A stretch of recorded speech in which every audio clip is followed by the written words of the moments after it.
tiene que ver con que en la medida se pone, la educación emocional pone el foco en el individuo, en cada uno.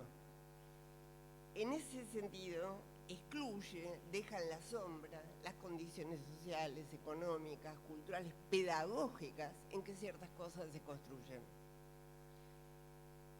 Leía hace un rato una invitación a un taller de educación emocional que dice que tiene 2 clases sobre cómo tolerar la frustración, ¿no? Ahora, en algún momento hay que pensar por qué uno se frustra, qué dirá el psicoanálisis y todo esto. Pero además, en términos sociales, en términos históricos, ¿por qué pasa que ciertas situaciones nos frustran, ciertas situaciones nos enojan, no hubiéramos tenido Revolución de Mayo si no hubiera habido preocupación o defensa de las invasiones inglesas, si no hubiese habido preocupación popular y colectiva por echar a los ingleses de la ciudad de Buenos Aires. Digo, hay algo de esa manera de pensar que preexiste a la pandemia y que resultó, que germinó en pandemia. Preexiste, digo, porque en la provincia de Buenos Aires estaba muy instalado de los últimos tiempos. Entonces, a mí me interesa, me preocupa el tema de los tiempos. Todos sabemos, en contexto de pandemia, los vínculos pedagógicos parecieron interrumpirse. Rápidamente las escuelas, los profes de los institutos, los formadores de los CIES, buscaron modos de reponer aquello que la escuela o la formación ofrecían. Yo quiero, y en ese sentido hubo una producción muy intensa e interesante de experiencias, diversas, contradictorias entre ellas. Pero como no había un libreto que sirva, como no había una solución previa, la verdad es que sucedieron muchísimas cosas. En ese sentido, la pandemia resultó un tiempo para revisar certezas. Certezas que, digamos, el sistema educativo está muy habitado por certezas, excesivamente.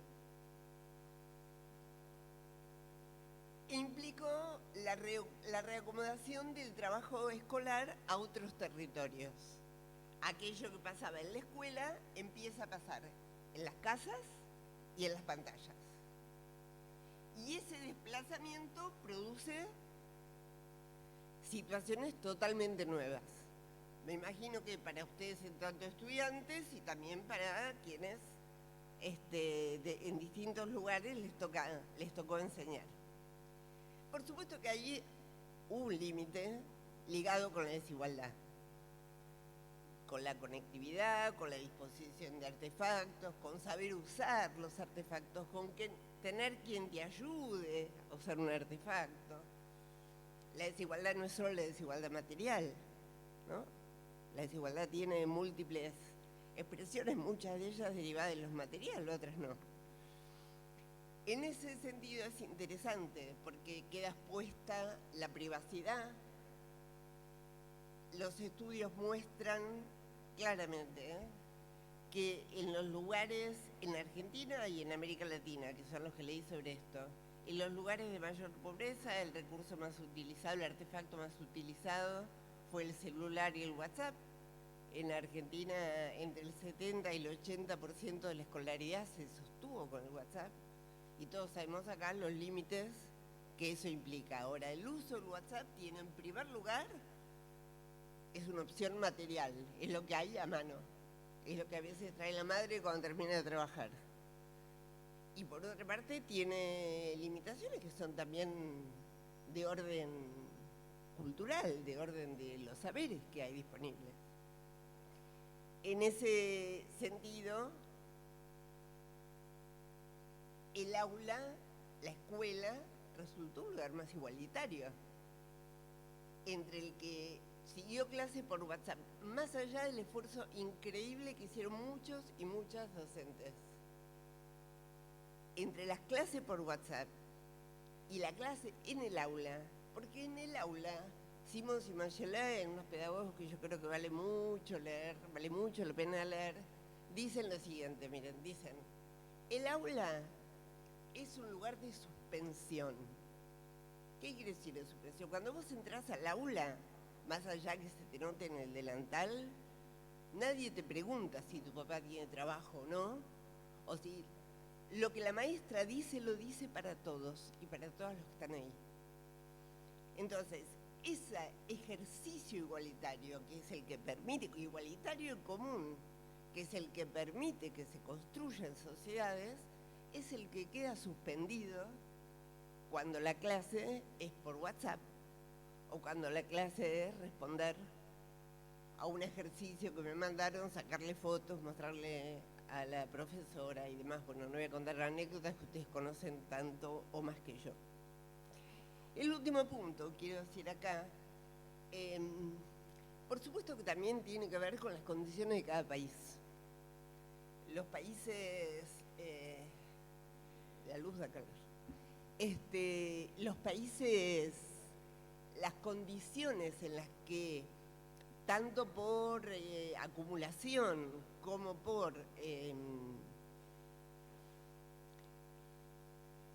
por políticas específicas, voy a tomar un ejemplo, Uruguay. Uruguay tiene un plan Ceibal que nunca se interrumpió desde el 2007, es parecido al Conectar, parecido, no igual, al Conectar Igualdad en Argentina, pero nunca se interrumpió. Y además las empresas de telecomunicaciones son nacionales, no son de empresas privadas. Entonces eso le dio condiciones al país, porque los y las estudiantes, los y las familias estaban equipadas, pero además la conectividad no era un negocio que había que discutir con alguna empresa en particular. Eso le dio condiciones diferentes a las de países donde no había ni un Conectar, Igualdad, ni un Ceibal, ni empresas. Voy a darles un ejemplo, Paraguay. En Paraguay, el ministro de Educación en el año 2020, que había bolsones en Paraguay, como hubo acá en las escuelas para repartir a las familias por el tema de empleo, ponía como condición para entregar los bolsones que los chicos realicen la tarea. Bueno, imagínense el escándalo que eso hubiera producido en un país como la Argentina. Los chicos tienen que hacer la tarea porque construimos las condiciones para que las hagan. Pero comer es un derecho humano como el de la educación es un derecho humano para todos.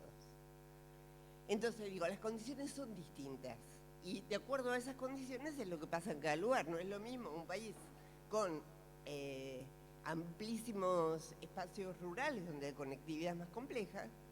Bueno, no es lo mismo la provincia de Tucumán que la provincia de Santa Cruz. No hace falta que sea otro país para entender eso. Entonces, más allá de las condiciones muy diferentes en cada país, en todo fue un cimbronazo y en todos ellos el discurso de la aprendificación, el discurso del solucionismo tecnológico, el de la desescolarización prendieron, porque además son discursos globales y que tienen que ver con el mercado. Tienen que ver con el mercado de las nuevas tecnologías. No voy a abrir un tema inmenso. Entonces, hecho ese panorama, 3 puntos dije, ¿no? Desescolarización y aprendificación, solucionismo tecnológico, educación emocional. Porque elegí 3 de los 3 que me parecieron que, pero la lista es muchísimo más larga y la selección es arbitraria. Entonces, quiero contar una política, una parte de una política, pero no para contar la política, que además ustedes la deben conocer, sino para poder analizarla pedagógicamente. Levanten la mano quienes acá participaron de la ATR en el 2020. Ah, bueno. Ok. Entonces, un poquito les voy a contar, que fue el ATR cuando nace. Pensé que a lo mejor ya lo sabía, entonces me evitaba unos minutos. Soy parte de la hechura de esa política, así que, por supuesto, desde esa posición lo voy a contar, ¿no? Pandemia, primer año, mes de agosto, cantidad de pibas y de pibes que van dejando la escuela secundaria, cosa que hay muchos años ya de abandono la escuela secundaria, pero la escuela primaria, y eso era nuevo, ¿no? Entonces se armó un plan en la Dirección General de Escuelas de la Provincia de Buenos Aires. Voy a contar los 4 primeros meses, que es de agosto, septiembre a diciembre del 2020. Se armó un plan que tiene que ver con, era 270, planeamiento había geolocalizado a todos los chicos y chicas que habían dejado la escuela. Entonces, había 279.000 chicos y chicas que habían dejado la escuela en la provincia de Buenos Aires. Y la decisión fue ir a buscarlos. Ir a buscarlos a la casa, no llamarlos por teléfono, porque eso ya se venía haciendo, en muchos casos, en otros no, por supuesto. Ir a buscarlos a la casa. ¿Con quiénes? Con los estudiantes de formación docente que tengan el 50% de la carrera aprobada. Entonces hubo un sistema de becas, por lo cual cerca de 18.000 estudiantes, por eso pregunté, porque son un montón, pero a lo mejor ustedes en qué año están. Segundo, claro. Esto estoy contando, ustedes a lo mejor ni habían entrado a la formación docente. Entonces, se fueron becados para ir a buscar, cada uno tenía 6 chicos para ir a buscar a las casas. Bueno, las situaciones fueron muy diversas, muy heterogéneas, por supuesto que encontraron la desigualdad de carne viva, ¿no? Las cosas que produjo la pandemia en los contextos más difíciles, por los cuales los chicos y las chicas de los más diversos habían tenido que abandonar en la escuela, porque tenían que cuidar a los hermanos, porque había fallecido alguien en la familia, por razones de mudanza, porque la familia no sabía cómo ayudar. Recuerdo mucho uno de los primeros casos, llega la estudiante de formación docente a una casa, le pregunta por la niña que no estaba en un vínculo regular con la escuela, y la madre cuenta, miren, yo no traje el video porque desconté que ustedes conocían el caso. Y le pregunta, le dice qué pasa, por qué no está conectada con la escuela. Y la madre dice, ella hace toda la tarea, pero yo no sé cómo se envía por celular. Entonces le enseñaron en ese momento, y después cuando la chica termina el recorrido, la estudiante nuestra, y vuelve a la casa, la llama la profesora y le dice, pero tan rápido hizo toda la tarea. Dice, claro, la tenía toda hecha. Pero fíjense, parece mínimo, pero yo creo que de las escenas mínimas uno aprende. La desigualdad también está ahí. No es lo mismo tener padres, tíos o vecinas que puedan enseñarte cómo enviar un archivo por celular que no tenerlo. Entonces, programa ADR, vuelvo, atiende la discontinuidad de la trayectoria de nuestros estudiantes, parte de la geolocalización, construye básicamente una estructura territorial, ¿no? Trabaja en los territorios. ¿Con quiénes? Con las y los estudiantes con 50% de la carrera aprobada y con los profesores y las profesoras de los institutos que con una generosidad inmensa se cargaron al hombro ayudar a estas estudiantes y a estos estudiantes a resolver la situación con cada chico y con cada chica, porque también convengamos que lo que a nosotros lo que más se enseña en la formación docente son las situaciones de aula, pero esta situación estaba por fuera de lo que habían aprendido. Entonces se armaron aulas virtuales, espacios de debate, en algunos casos funcionaron muy bien, en otros casos menos, y entonces el estudiante de formación docente se sintió más solo para tomar decisiones complejas. Pero lo que sí quiero señalar son 2 situaciones, por ejemplo, que no esperábamos. Una, llegamos a buscar a María y resulta que cuando empezamos a trabajar con María, se acerca Pedro, Luis, los hermanos, los primos, y lo que era 1 es para 8. Y ellos no estaban registrados. Entonces, ahí se le armaba, esto en plena pandemia, piensen ustedes, septiembre, octubre del 20, se le armaba una situación imprevista. Y otra situación, como el criterio fue trabajar geolocalizado, es decir, ningún estudiante podía subirse a un colectivo, sino que tenía que trabajar cerca de la casa, que no es necesariamente cerca del instituto cada uno.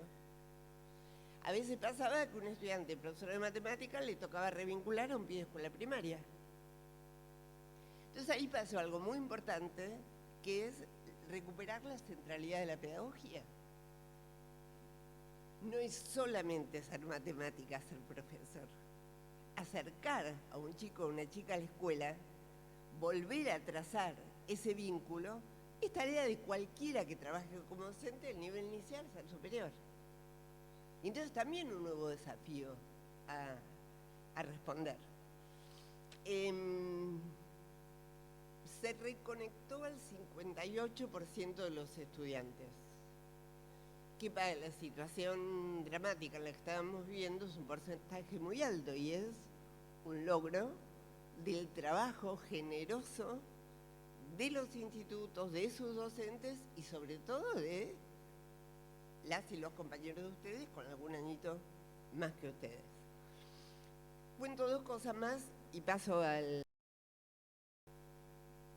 Sí.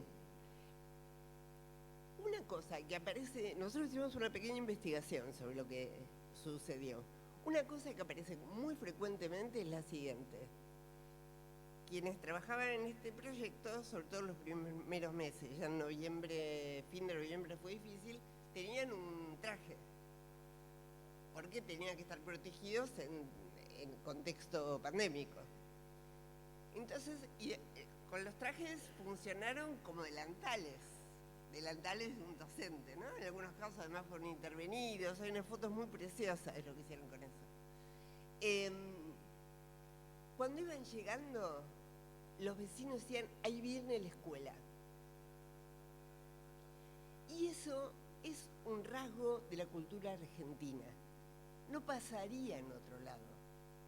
No pasaría en ninguno de los ejemplos, ni en Chile, ni en Paraguay, ni en Uruguay puede ser, porque en eso tenemos mucho de historia compartida. Ahí viene la escuela, hay una valoración pública de la escuela, que en ese sentido, volviendo a lo que señalaba al principio, también hay que pensarlo como una consecuencia de la pandemia.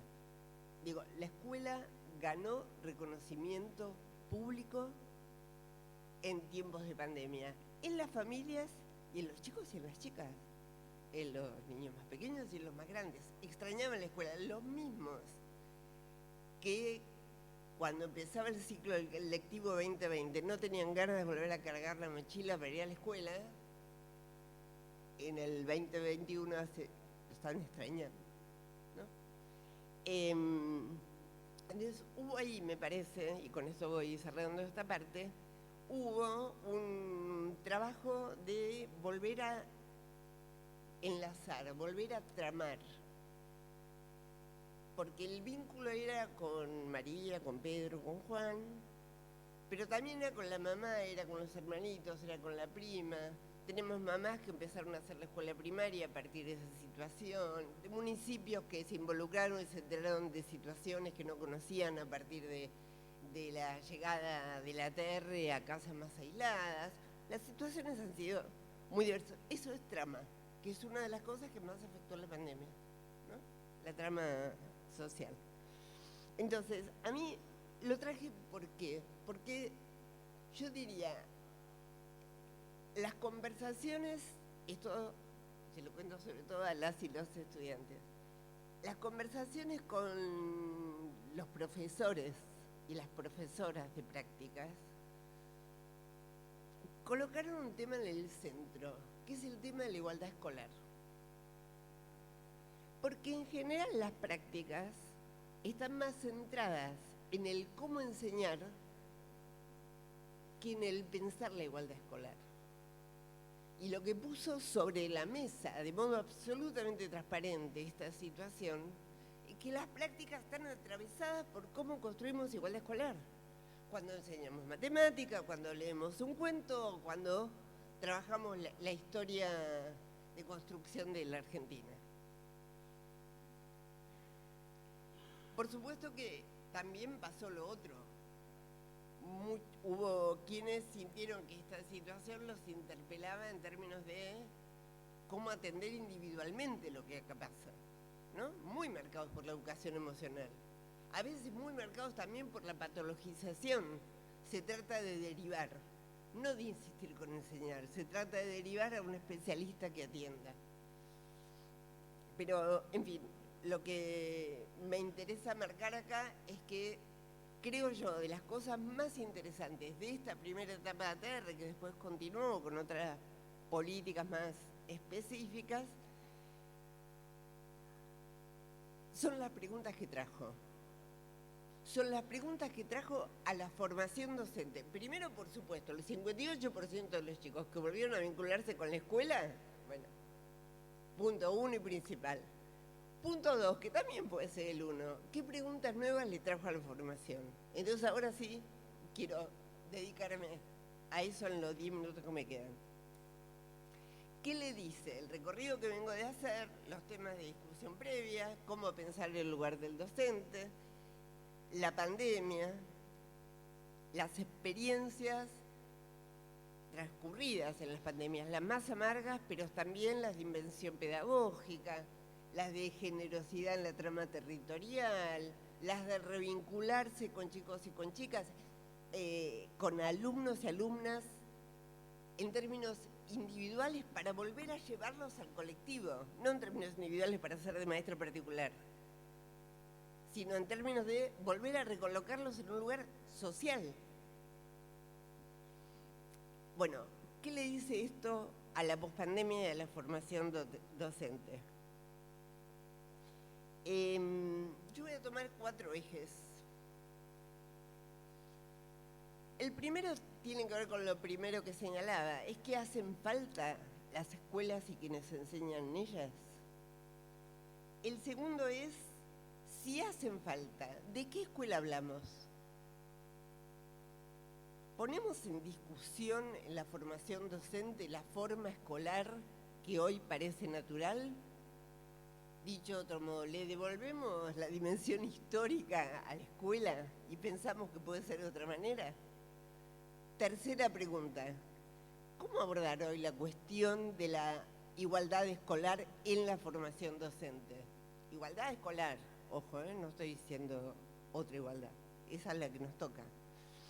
Y por último, y para mí podría ser lo primero, nos parece cada vez más imprescindible el debate entre la formación pedagógica y pensar la época, ¿no?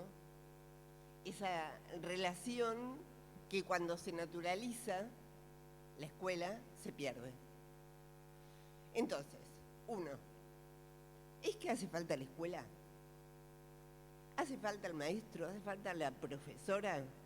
Bueno, como les decía antes,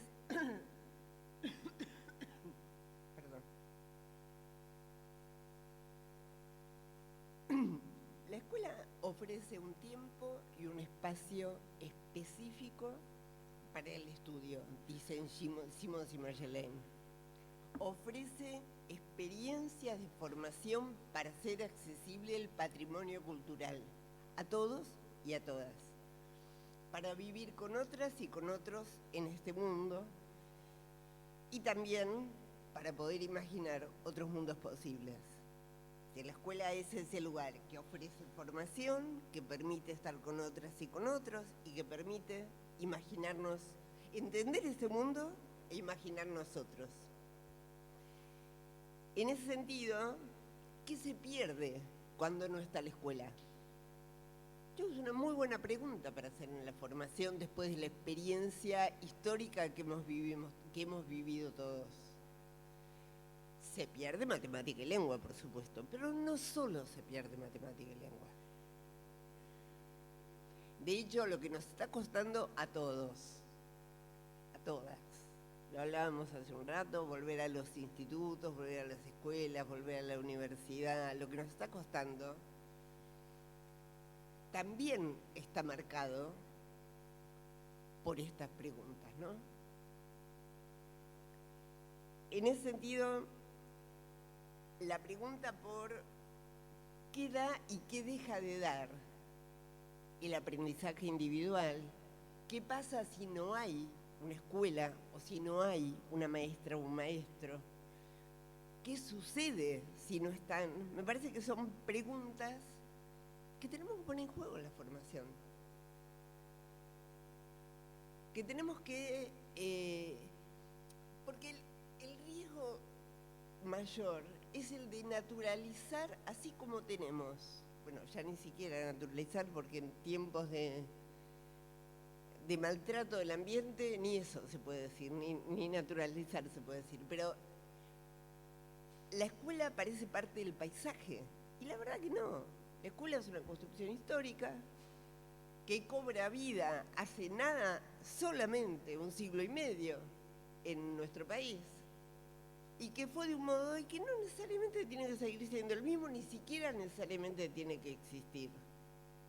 Entonces la pregunta por si hace falta es la que nos permite reelegirla. Y yo diría, cuando nos hacemos esa pregunta, para mí viene la segunda pregunta, que era el segundo tema que quería abordar con ustedes. Junto con valorar, sin sacralizar, a la escuela y a quienes allí adentro enseñamos. ¿Qué escuela es la que queremos? ¿Cómo tiene que ser esa escuela? ¿Qué puede tener? ¿Qué le sobra? ¿Qué le falta? Además de pizarrones, aulas, todo eso que por supuesto le falta. Y más en la provincia de Buenos Aires. Pero si tuviésemos el mejor edificio, ¿con eso alcanza para solucionar el problema de una buena escuela? No hay que dejar de pelear por el mejor edificio, lejos de que yo intente decir eso. Lo que quiero decir es que la pregunta por la escuela, ¿qué escuela queremos? ¿Qué escuela nos damos? ¿Para qué escuela nos formamos? A veces es una pregunta incómoda porque no forma necesariamente para las prácticas, porque las prácticas son la escuela que hay. Pero si en la formación docente no nos damos el permiso de imaginarnos otros modos de escuela, de conocer otras experiencias de escuela, ¿dónde va a suceder eso? El día que vayan corriendo de una escuela a la otra para trabajar no va a suceder. Es ahora porque es el modo de construir el horizonte. Entonces, esa pregunta, por la pregunta de qué escuela, es decir, la pregunta por volver a la escuela, la pregunta de por elegir la escuela, trae consigo la de ¿a qué escuela? Y en ese sentido me parece que es, uno, recuperar la dimensión histórica y social de la construcción escolar, es decir, es una construcción contingente, es de un modo, puede ser de otro, y en muchos países es de otro. Y en muchas escuelas de la Argentina es de otro. Las escuelas rurales son multigrado. En los profesorados populares o los bachilleratos populares, que tienen otro modo de armar la gramática de la escuela secundaria. Y podría ser una larguísima lista. En Neuquén, en Río Negro, hay experiencias escolares. Son sistemas más fáciles de gobernar que el de la provincia de Buenos Aires, pero hay experiencias escolares que tienen otras reglas. Bueno, ustedes estaban más lejos del tema educativo, pero un ruido que se armó cuando se decidió, estoy pensando creo que el 2008, 2009, la promoción ciclada en la escuela primaria. Es decir, que no repetías por grado, sino que de primero a tercero era el tiempo que tenías para aprender a leer y escribir. Y eso produjo casi una revolución. Bueno, estaba discutiendo con Sarmiento, con la escuela de 1870. Entonces, quitémosle un poquito el polvo y hagamos el ejercicio de esa pregunta.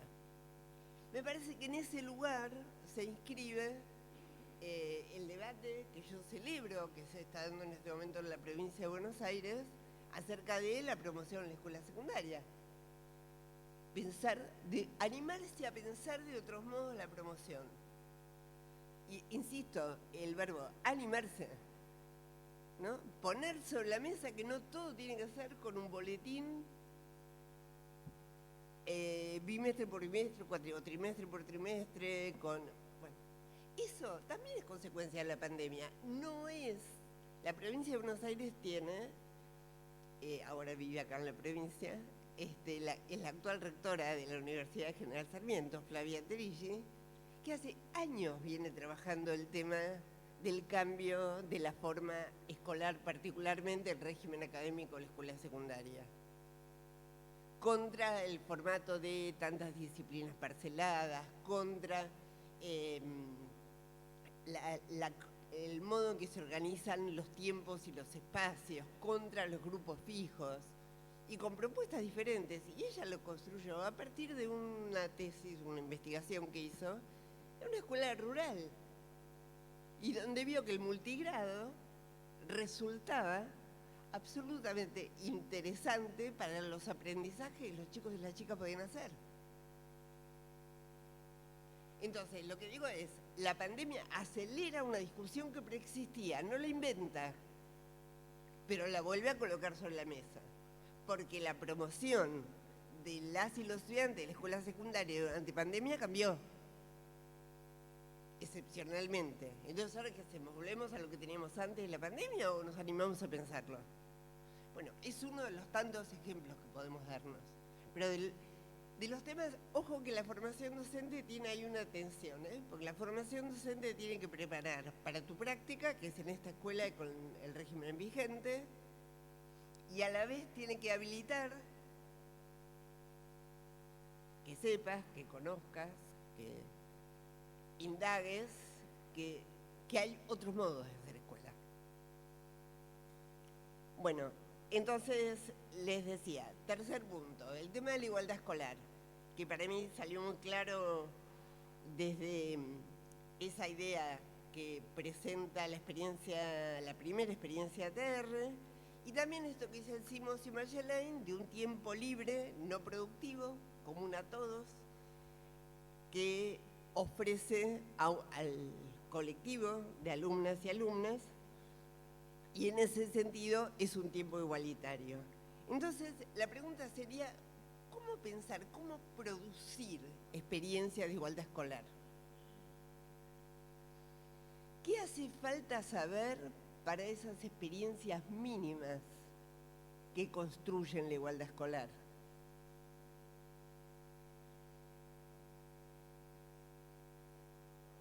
¿Cómo construir relaciones igualitarias de género? Este es un tema que también quedó clarísimo en cómo se expuso en tiempos de pandemia. No solo por las tareas de cuidado mucho más cargadas sobre quienes estamos en el lugar de la mujer, sino también por las escenas de violencia, de discriminación que se hicieron visibles en las pantallas. Entonces ahí también hay un lugar de construcción de la igualdad, de los cuerpos, de los géneros, de quienes enseñamos y también de quienes están aprendiendo. Ahí la pregunta es cómo construir, y esto para mí es clave, cómo construir la igualdad del comienzo.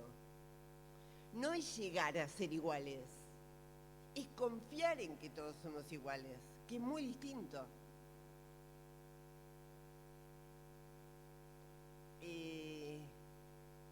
Philippe Mérieux lo dice, es la educabilidad de todos y de todas. En algunas corrientes dicen, bueno, un estudiante es más educable si está en mejores condiciones socioeconómicas. Bueno, en un sentido puede ser cierto, en otro no. A lo mejor eso lo tiene tan superado de condiciones que el otro tiene más sed de aprender. Lo diferente de esta posición de la igualdad del comienzo es partir de que todas y todos nuestros estudiantes son educables y que si pareciera que no aprendió, es que todavía, como decíamos antes, tengo que buscar otro modo de enseñarle. Y ese es mi trabajo. Y eso es lo más interesante, además del trabajo. Porque quiere decir que no hay una única receta que aplico y que resulta. No hay fórmulas químicas acá que resuelvan. Las fórmulas químicas las enseñamos. cuando enseñamos química, pero la verdad el trabajo docente es un trabajo artesanal que se resuelve ahí, en territorio, cuando estás con Lionel o cuando estás con Agustina. Entonces, ¿cómo construir la igualdad del comienzo? ¿Cómo trabajar la educabilidad de todas y de todos? Y yo agregaría una cosa más. La igualdad del comienzo también se construye con la exigencia. Quiero decir, no estamos diciendo que la igualdad es aflojar la exigencia. Por el contrario, en la igualdad yo reconozco al otro si le exijo.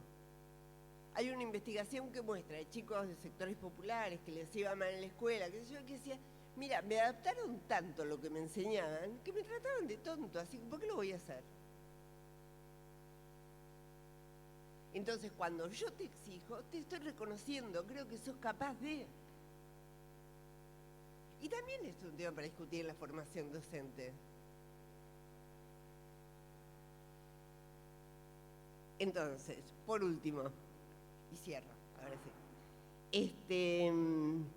Yo creo que hace mucho ya que nosotros sostenemos esa convicción, pero la verdad es que la pandemia la ha fortalecido.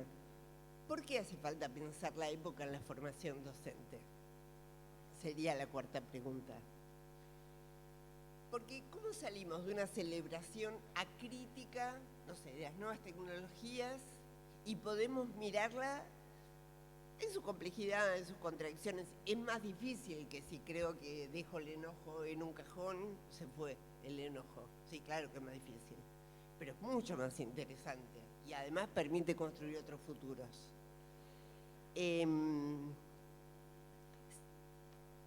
Déjeme un ejemplo que a mí... Si uno tiene que pensar la pandemia en la formación docente, ¿no? En cualquier otro lugar, pero en la formación docente también, porque, perdón, hay una hipótesis atrás de esto. Entender la época, porque un docente, una docente es un trabajador intelectual. Entonces, no se trata de un aplicador de fórmulas que otros pensaron. Se trata de alguien que tiene que tener una mochila cargada para tomar decisiones ahí, en esa situación única que te toca. Ahora, esa situación está marcada por la época. Absolutamente marcada por la época. Entonces, uno podría entender la pandemia si no conoce el tema de los laboratorios y qué pasó con las vacunas, si no conoce el tema de la desigualdad en el mundo, si no conoce el tema de ciertas posiciones antivacunas y también qué hay detrás de ello, etcétera, etcétera. Eso es la época. Eso tiene que ver con la docencia y algunos van a decir que no y yo digo que sí. Que cuando nosotros tenemos que enseñarle a nuestros estudiantes, a nuestras estudiantes, que en el momento que se conectan, que hacen una consulta, que autorizamos a que nos geolocalicen, estamos dando datos. Podemos decidir dar datos, lo que no podemos es ignorar que estamos dando datos. Y también tenemos que enseñarle a nuestros estudiantes que cuando hacen una búsqueda, las primeras cosas que aparecen son las que los datos dicen y el mercado quiere que te aparezcan. No son lo que vos estás buscando. Nunca te quedes con lo que encontrás primero. Eso es entender la época. Porque hay quien va a creer que las nuevas tecnologías es solamente poder manejar mejor el Padlet o las aulas de Classroom. No, no. Es también eso. La época es lo que permite entender la desigualdad para pensar cómo construimos la igualdad en la escuela. Entonces, y aquí cierro, pensar la escena contemporánea, entiendo, es parte de una formación docente que promueva que aquello que la escuela transmite, brinda, explica, selecciona, perdure y también permita no solo apropiarnos de este mundo, que es una condición para imaginar mejores mundos. Finalmente, quienes trabajamos en las escuelas, o formando a quienes trabajan en las escuelas, lo que esperamos es que el SOC un mundo mejor. Y para eso no hay mejor trabajo, como dice Philippe Mérieux, que ser docentes. Así que eso quería transmitirles.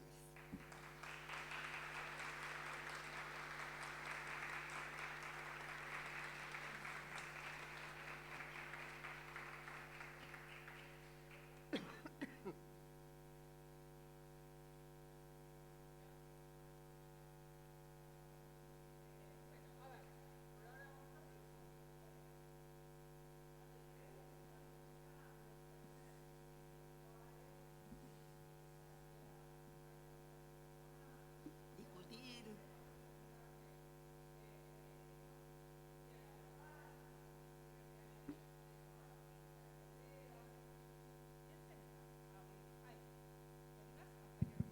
Hola, hola. Hola, Alejandra. Hola. Preséntense cuando hablan. Bueno, mi nombre es Verónica Val, yo soy supervisora de aquí, de Región Quinta, de DIEGEP. Y quisiera retomar esta idea que vos desarrollaste y que trajiste también el trabajo que está haciendo Flavia Terigi en relación, porque soy supervisora en nivel secundario, justamente. Justo. Y bueno, y volver a traer y seguir pensando en estos formatos de educación secundaria, ¿no?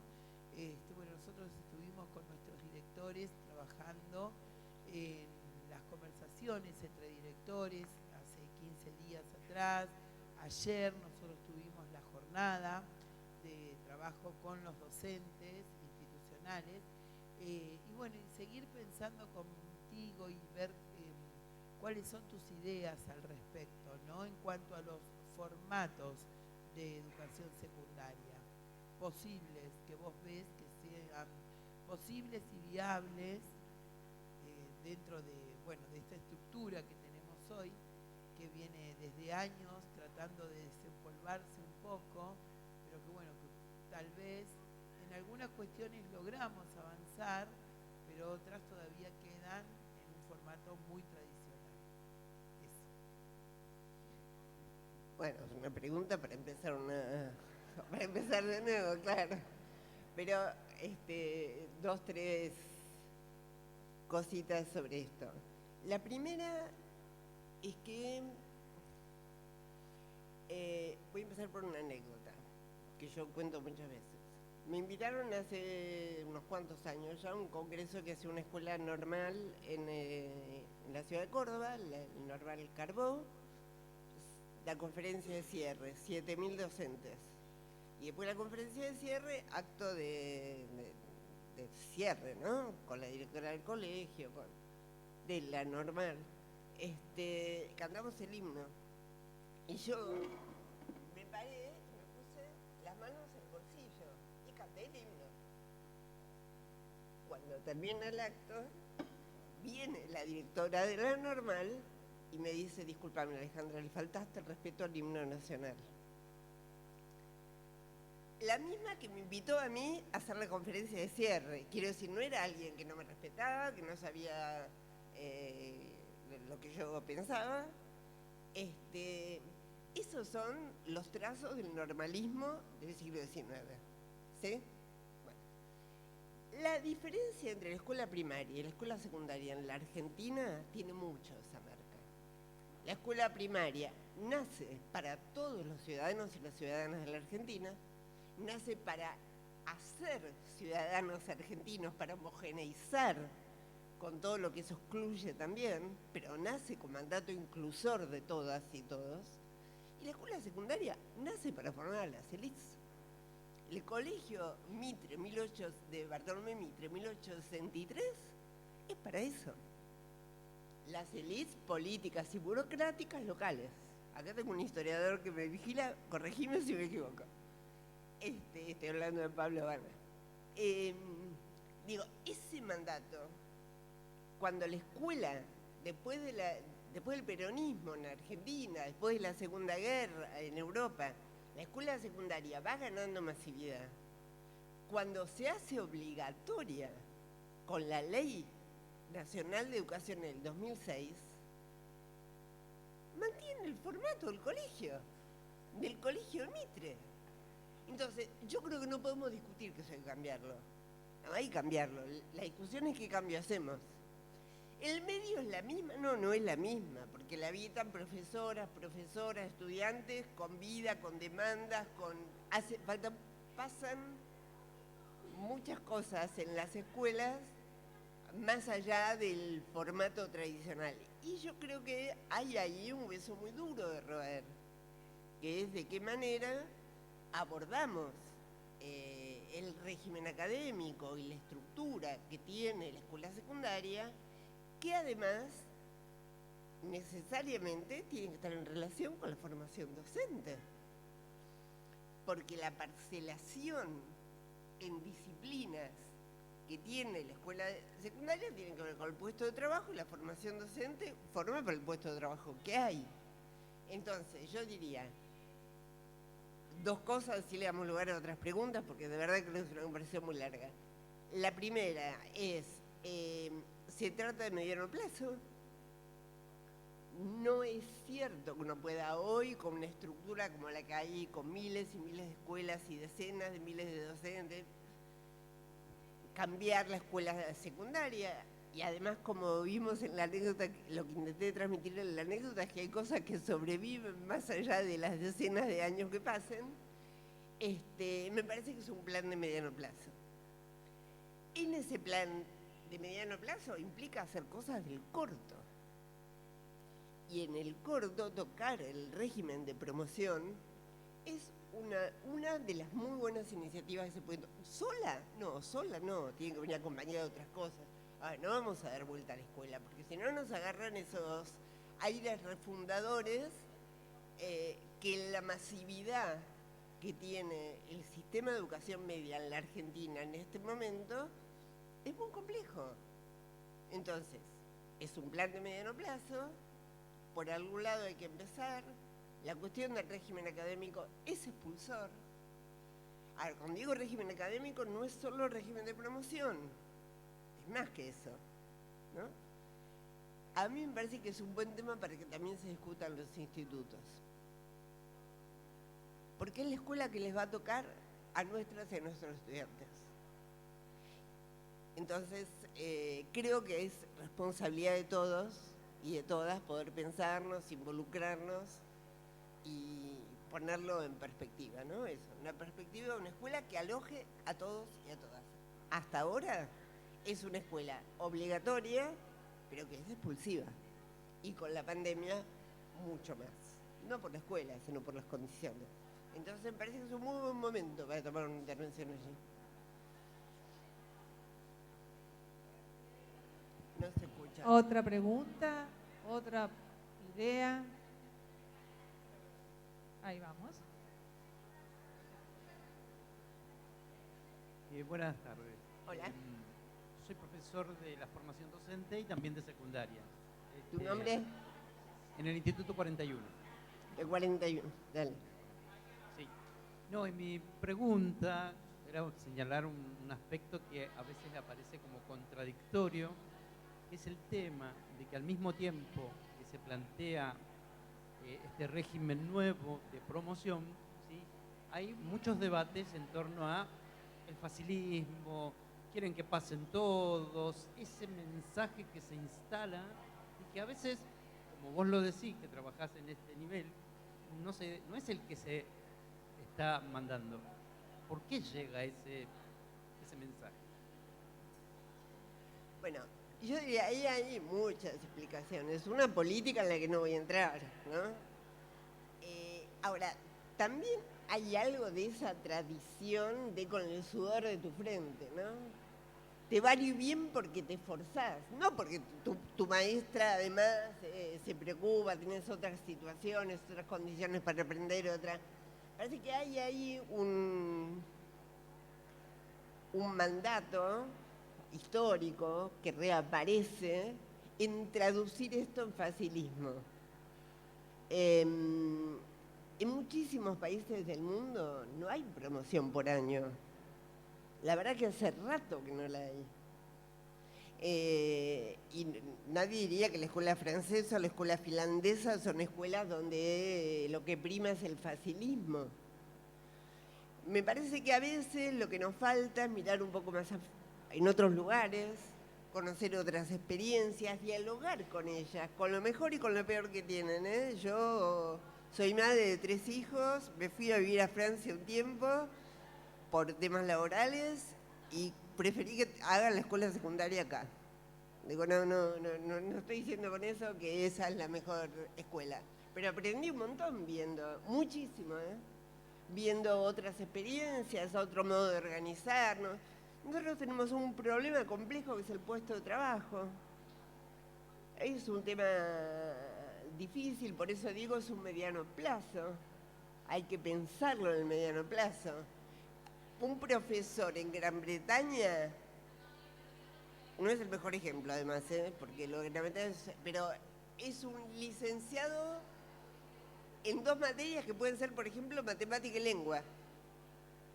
Y después se convierte en profesor. Y nosotros acá pensamos el área por las hermandades. No quiero decir que eso sea mejor, quiero decir que hay mucho para imaginar y para indagar. A mí me parece que ese punto, que es el de conocer otros modos en que se organizan las escuelas secundarias y también reconocer que la nuestra el nuestro es un formato de escuela que se hizo para otra escuela. Por suerte hoy estamos pensando en una escuela para todos y para todos, una escuela secundaria para todas y para todos. Ahora, bueno, eso no es menor en términos de exigencia. Eso se me ocurre. Creo que la idea del facilismo es una idea que tiene raíces históricas y que también tiene uso político. ¿No? Político en el peor sentido, digo político partidario, porque político tiene cada una de las palabras que vamos poniendo aquí. ¿Más preguntas, discusiones, desacuerdos, comentarios? Deben haber ganas de más preguntas. No quisiera cerrar, ¿sí? Creo que hay alguna más, que no ya... Ale va a hacer una. Vamos a hacer una cosa. Y con la de Ale cerramos, no por eso cerramos definitivamente. Ale siempre es invitada a ayudarnos a pensar y ella en general siempre acepta con mucha generosidad esas invitaciones. Así que seguramente la volveremos a convocar para seguir pensando en la formación docente. Así que cerramos con la pregunta de Ale, si les parece, y después les recuerdo que en este salón va a haber otra acreditación para la próxima charla. Bueno, mi nombre es Alejandra Paz, soy docente de institutos superiores de acá del distrito. Tuve el enorme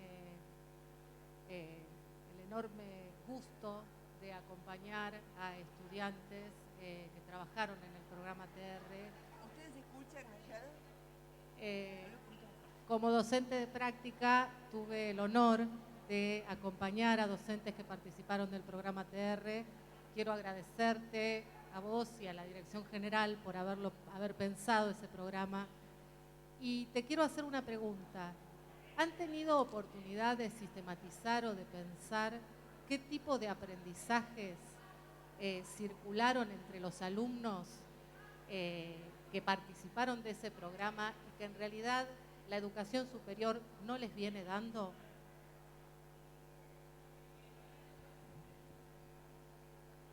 Alumnos de formación, estudiantes de formación docente. Nosotros reservamos la palabra alumnos para los que van a la escuela y la de estudiantes para los que hacen educación superior, y vos lo nombraste así, pero por las dudas quería quedarme tranquila. Mira, hubo una investigación que hizo un equipo de la DPES mientras sucedía y en el primer semestre posterior, que volvió a todos los institutos. Esa es la primera investigación que hay, que las cosas que yo digo se nutren de haber escuchado los grupos de conversación de los profesores, las profesoras, los estudiantes. Hicimos encuentros con 500 estudiantes de formación docente, 3 encuentros sucesivos, se nutren de ahí. Y por otro lado hay gente que está haciendo tesis sobre la TR. porque yo creo que es un aporte pedagógico. Miren, puedo cerrar con esto, que tiene algo que ver con lo que decís. No tenemos que dejar que se nos escurra de las manos lo mejor y lo peor que pasó en la pandemia. Hubo experiencias diferentes, hubo colectivos otros, hubo trabajos durísimos, a la vez que otros que le encontraron la vuelta a construir colectivo donde no lo había, colectivo docente, eso es muy común, no se ponían de acuerdo con la hora para encontrarse presencialmente, resulta que virtualmente se puede. Bueno, no hay que dejar que eso se escurra, porque a mí me parece que en esa propia experiencia hay una riqueza muy grande. Entonces yo creo que ese es un gran tema, que espero nutra el cambio curricular que también está en marcha en la formación de profesores de escuela secundaria de la provincia de Buenos Aires.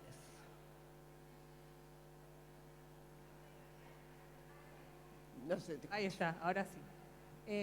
Ale, nada, creo que hay una palabra muy sencilla, porque a veces uno con esa palabra parece que no quiere atrapar, no logra atrapar todo lo que quiere decir, y es simplemente gracias, un gracias que lo pondría con mayúsculas y en negrita. Yo también se los digo, porque a mí me encanta venir y hacer que converso. Me encantaría acercarme allá y conversar con ellas y con ella, pero bueno, este formato no es. Nos quedamos, para los que quieran, los invitamos. La próxima charla va a estar a cargo de Paula Biotti. Ella es directora de planeamiento.